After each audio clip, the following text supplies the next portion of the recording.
Não me lembro de meu pai. Eu tinha 2 anos quando ele morreu. Minha mãe contraiu segundas núpcias. Casou-se por amor, mas não obstante, foi infelicíssima. Meu padrasto, um músico cujo destino foi dos mais curiosos, era a pessoa mais estranha e admirável que eu conheci. A marca deixada por ele em minhas primeiras impressões de criança foi tão forte que influenciou o resto da minha vida. Você não vai se arrepender de acompanhar a conversa que a gente vai ter hoje, jogos sentimentais, psicologia. Vamos compreender a nossa infância, talvez a sua infância ou a infância de alguém, com bastante aquela categoria do estilo Dostoiévski. Vamos conversar sobre Nietochka Niedzvanova. Finalmente eu aprendi a falar direito o título, os nomes russos. Os nomes russos. Aqui a gente vai ter o desenvolvimento de uma menina de 8 anos de idade, contados por ela mesma, a Nietochka. Esse livro, mesmo não sendo assim aquele grande livro para quem acompanha aí os leitores do Dostoiévski, todos os conteúdos que pautam assuntos das grandes obras do Dostoiévski, a gente não vai ter tanto o Nietochka Niedzvanova. Só que, para minha surpresa, mais uma vez, tenho uma das melhores experiências de leituras da minha vida quando eu tô lendo Dostoiévski, que acontece aqui com esse livro, porque cataloguei umas coisinhas. Olha só, para começar, a Nietochka Niedzvanova, ela é a única, somente a personagem do Dostoiévski, da obra do Dostoiévski, vai ser a única que, além de a gente ter o desenvolvimento de uma mulher, no ponto de vista de uma mulher, ela mesma conta a sua história sobre o ponto de vista adulto, já adulta. Lembrando que a gente está aqui, senhoras e senhores, no século XIX, não era a época de lacração. E é muito gostoso descobrir como que aqui a gente já vai ter uma mulher em uma biblioteca, o que não é um cenário muito comum. Lembrei aqui da Berthe Morisot. Vocês lembram do papo que a gente teve de mulheres para conhecer? Eu vou deixar o link do vídeo aqui. Berthe Morisot começa a pintar o seu marido cuidando dos filhos. Não é muito comum a gente ter a figura masculina cuidando de crianças, assim como não é comum a gente ter uma personagem em uma biblioteca. E a Nietochka, eu acho que a gente, se você for dar uma chance para esse livro, se você já leu, me conta aqui. Se você não achou, uma personagem fácil da gente se cativar por ela. Claro que a gente tem que estar sempre atento para não cair no efeito Dom Casmurro. Outra coisa fabulosa é que ela é profundamente intelectualizada. Ela é uma personagem inteligente, uma personagem que tem um desejo muito forte de entender o que está acontecendo à sua volta, além de entrar no rol daquelas personagens que aí as feministas, nós feministas adoramos.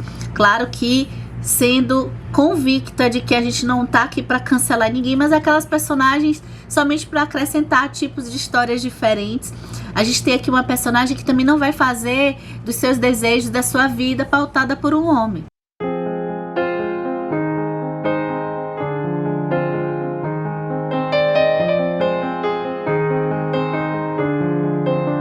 Personagens marginalizados. Dostoiévski, eu acho que eu não encontrei nenhum escritor que consegue trazer aspectos tão amplos de personagens vulneráveis. Aquela vulnerabilidade que é explorada pelo autor de uma forma que não... Ele foge dos estereótipos, ele foge do óbvio e, acima de tudo, ele vai para uma posição distante da sua época, que era muito comum, de trazer personagens pobres de forma ridicularizada. Tem um vídeo que a gente conversa um pouco sobre o retrato do Dostoiévski, como que eu gosto, não só do Dostoiévski, mas de outros livros, que eu acho que tem autores que têm uma percepção da pobreza de uma forma menos estereotipada, tá? No Gente Pobre, a gente tem aqui também um pouco essa humanização. Inclusive, esse livro, ele foi o primeiro livro do Dostoiévski. O livro que logo no primeiro lançamento, né? Mas assim, sua primeira publicação já é um sucesso. O que impressionou na época a Rússia e depois foi para o mundo é muito por conta de trazer tanta humanidade, um desenvolvimento humanizado em pessoas, generosidade em pessoas que a gente pode encontrar delicadeza nas classes mais humildes. Mais sobre esse assunto fica no vídeo que a gente comenta até um livro chamado Casas Vazias, da Brenda Navarro. E continuando aqui, a gente já tem alguns paralelos. Eu gostei de ver também paralelos entre o Nietochka Niezvanova e o Gente Pobre do Dostoiévski, que é uma obra que até mais as pessoas, leitores do Dostoiévski, gostam mais de conhecer. Então, se você gostou desse, dá uma chance aqui. A gente tem paralelo de duas personagens femininas bem exploradas, que a gente tem a Varvara e aqui a Nietochka, né? Agora, Dostoiévski consegue ser versátil, porque em Gente Pobre ele vai colocar uma personagem que ela tem uma infância feliz, enquanto aqui em Nietochka ela vai revelar segredos da sua infância que não são tão felizes assim. É uma infância muito angustiada. No Gente Pobre, a Varvara, a família começa a se não comunicar de uma forma saudável ou a ter conflitos, para falar melhor, quando a sua família vem para a cidade. E aí um ponto que eu fui descobrindo nas leituras de textos de apoio do Dostoiévski é que o Dostoiévski, como outros escritores russos, o Tolstói também faz isso, o Chekhov no livro Minha Vida, que a gente já conversou aqui, trazer sempre esse contraponto da vida do campo e na vida na cidade. Como que a vida na cidade pode trazer conflitos, de certa forma, a estrutura social interfere nos conflitos também familiares que uma pessoa pode ter. Olha, quem diria que a gente teria um livro escrito por um homem e que a gente poderia ter sob o ponto de vista do Dostoiévski. Olha que ele já traz, você que anda aqui no canal sabe que a gente já discutiu sobre diversas personagens femininas do Tolstói. Agora, pensar e adentrar tão profundamente nas questões femininas, né, de uma menina de 8 anos até a vida adulta, puxa, é demais. Olha, deixa eu montar aqui o cenário do nosso enredo, tá? A gente tem a Nietochka e mais ou menos aqui a primeira parte do livro é ela convivendo com o seu padrasto, que pela introdução do livro que eu falei no começo do vídeo, vocês percebem quanto que marcou a sua infância, e a sua mãe. Então, o cenário posto pela Nietochka, contando pra gente a sua versão da sua infância, é que ela, de cara, tinha uma visão da sua mãe. A mãe era uma mulher muito prática, uma mulher que estava sustentando a família. O seu padrasto é um ex-músico, né? Ele tocava violino, mas até assim, ele deixa de tocar violino, ela vai contar a história da vida dele nesse sentido, pra gente compreender também muitos dos comportamentos dele com a família. E ela tem, na visão da mãe, é a autoridade da casa, é a mãe, né? No ponto de vista dela. A mãe tem um certo distanciamento dela e dela com a mãe, porque a visão que ela tem da mãe é de uma opressora, de uma mulher que vai sempre repreendê-la. Percebeu o cenário? Mãe nervosa, briga com todo mundo, é quem tá ali cuidando da dinâmica e sustentando a casa. E o padrasto, ele não quer mais voltar a ser músico, ele diz que ele é uma pessoa maravilhosa, assim, que ele é muito competente, mas ele que desistiu da música. E a gente também vai descobrir aqui no livro as razões que o levaram para sair da música. A gente vai chegar nesse assunto. Então, só tem uma coisa, quem realmente traz um afeto para a Nietochka é o seu padrasto. Então a menina, ela vive nesse triângulo, de certa forma, de que ela não tem, no ponto de vista dela, registro na memória da mãe tendo afeto com ela. Aí a gente pode, esse é aquele tipo de livro que deixa a gente para fazer algumas teorias, talvez, falta de tempo, ou até mesmo um afastamento com a menina pela vida prática, de se sustentar. E a gente tem o padrasto, que é um cara, assim, que foi um artista, então traz essa visão da música, os sonhos que ele queria ter. É um fracassado, mas que já teve seus momentos de estudar música e de tocar em concerto. Nessa dinâmica psicológica, a gente tem 2 contra 1, porque o imaginário de uma criança acaba trazendo como ponto positivo o padrasto e a mãe, a megera.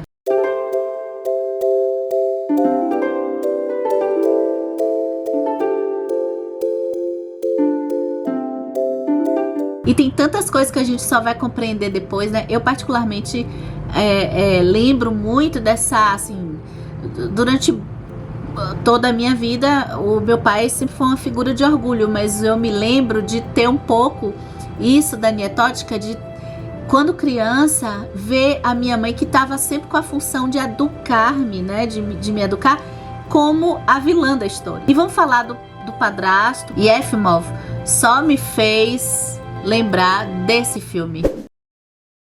Filme brilhante, né?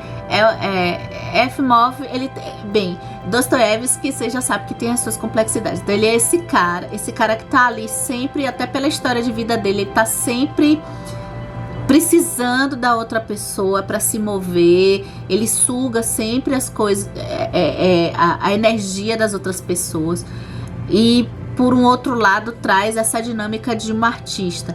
É um cara curioso, porque é um cara que tem semelhanças com o Raskolnikov em alguns sentidos aqui do Crime e Castigo, para quem já leu, porque ele se acha, assim, toda a teoria que ele tem sobre a sua condição na música e profissionalmente, sabe aquela pessoa idealista?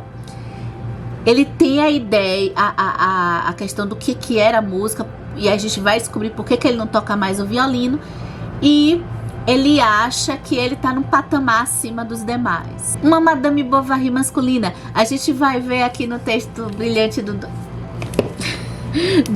peguei o livro errado, do Dostoiévski, que ele idealiza muitas coisas. Então o olhar de Nietótica para ele, de uma criança que já é por si só muito imaginativa, todas as crianças têm a coisa da imaginação, é um prato cheio, porque ele também é muito idealizador de algumas realidades. E é nessa coisa dele se colocar como vítima também da mulher, e junto com a visão da filha, que a gente vai ter esses jogos emocionais, né? A gente vai ter sempre essa coisa de uma família em conflito, em que a menina quer agradar o padrasto de todas as formas, porque é o que ela entende por amor parental, é com ele. Ele, percebendo isso, também usa muito a menina no sentido da dinâmica da casa, de colocar ela sempre a favor dele e contra a mãe. E aí, gente, nessas relações em que você vê crianças sendo utilizadas nesses jogos de adultos, dá um aperto no coração como leitora. Me diga se você já conhece outra história que trata desse tema. E eu simplesmente amei ter visto de novo essa temática que eu já tinha visto aqui no Henry James. Henry James não tem relação com Dostoiévski em termos de escrita, de forma de condução da história, mas aqui dentro dessa temática, desses jogos de utilizar a criança dentro do relacionamento amoroso, quem gostou ou já leu o Nietótica e quiser conferir outra história nesse sentido, que eu acho brilhante, aqui a gente tem um divórcio e a gente tem a Maisie, pelos olhos de Maisie, do Henry James. Diferente de Nietótica, que tem a sua voz de se contar a sua própria história pelo seu ponto de vista. Então a gente tem aqui uma mulher já adulta e que no texto ela já percebe muitas coisas que ela interpretou errado na sua infância.